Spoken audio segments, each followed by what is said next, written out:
आता बघूयात विविध जिल्ह्यातल्या टॉप 9 बातम्या।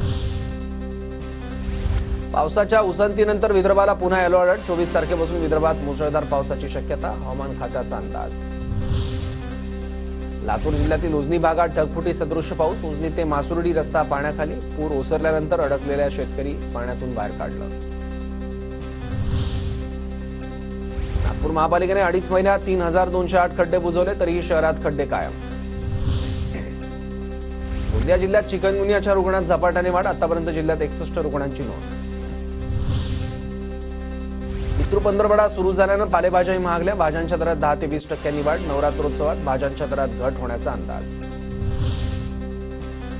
नागपुरात कला संघ यूज आर्ट फाउंडेशनकडून विंटेज कार रॅलीचं आयोजन। विंटेज कार रॅली पाहण्यासाठी नागपूरकरांची गर्दी। उद्या अमरावती जिल्ह्यातील विदर्भाच्या राजाची विसर्जन मिरवणूक। भव्य विसर्जन मिरवणुकीसाठी तब्बल 14 ढोल ताशे पथक तयार। भंडारातील लाखनी तालुक्याच्या पंचायत समितीला ठोकलं टाळ। धूर फवारणीच्या संदर्भात प्रश्न केल्यानं खंडविकास अधिकाऱ्याचे कर्मचाऱ्यांसह सभागृहातून पलायन। जरांगे पाटलांच्या उपोषणाची दखल घ्या। परभणीच्या पूर्णा तालुक्यातील अनेक गावातील मराठा बांधवांची तहसीलदारांकडे मागणी।